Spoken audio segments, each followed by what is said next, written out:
Ghosting was pretty harmless. And the Harlem Shake was just embarrassing.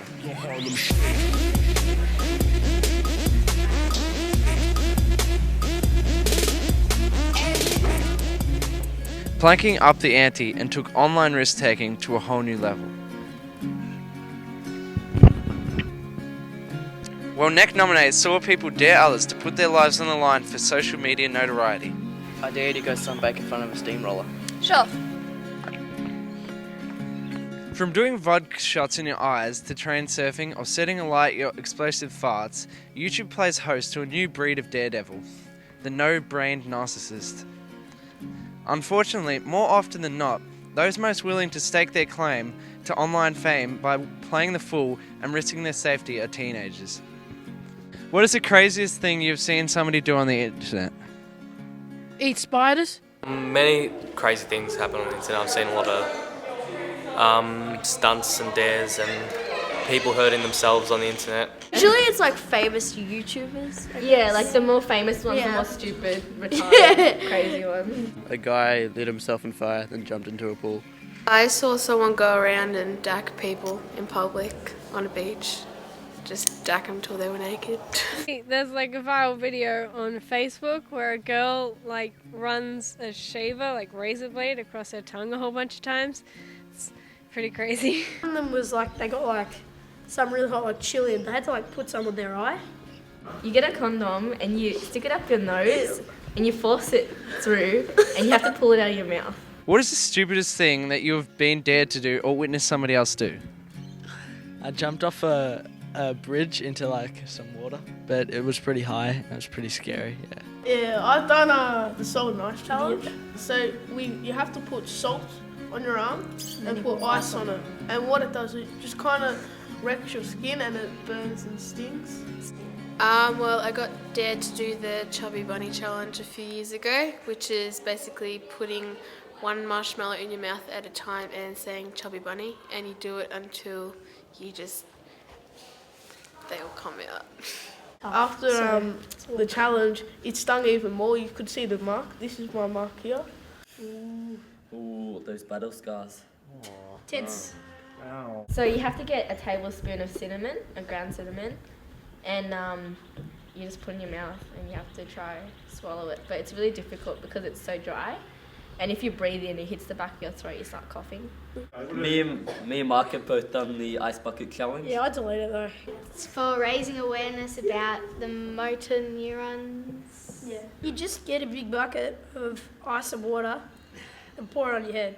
It sort of works like if someone does it, you have to nominate other people to do it. I don't like it.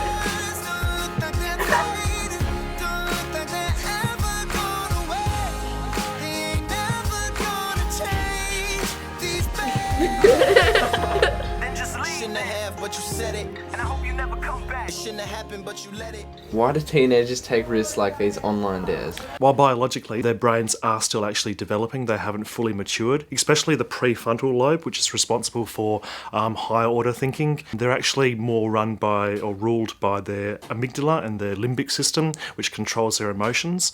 So teenagers, when they're making decisions about risks, they're actually more influenced by their emotional control centres in the brain rather than their higher order thinking component of their brain. When we look at the psychological component, risk-taking helps teenagers try out new things, test their boundaries, explore possibilities. So it helps them to learn, but also exposes them to embarrassment or failure or other costs. And finally, socially, teenagers are at that stage of their life where they're trying to separate themselves and establish their own sense of identity away from their parents or their traditional caregivers, and their peers become a lot more influential, and so therefore they try to do these types of dares to get acceptance by their peers. What's the attraction to posting them online?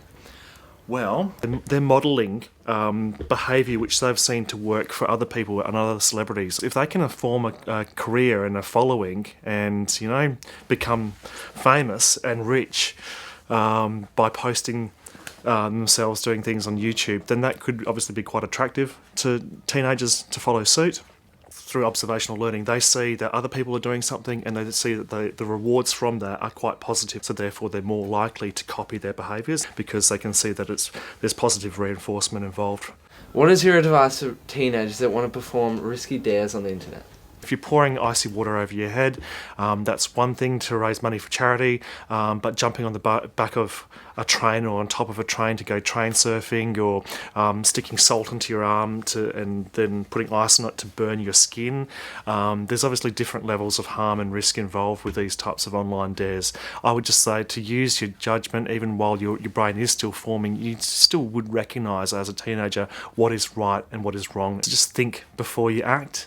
And don't succumb to peer pressure, because it's more likely that people will view your behaviour in a negative way rather than seeing it as being bravado or being cool and aspirational. Well, thanks, psychology teacher. That's some interesting advice. So there you have it. Perhaps next time you see something on YouTube, don't copy it. So anyway, I hope you learned something new today about online risk-taking, dares and peer pressure. Now I'd better raise some money for charity myself.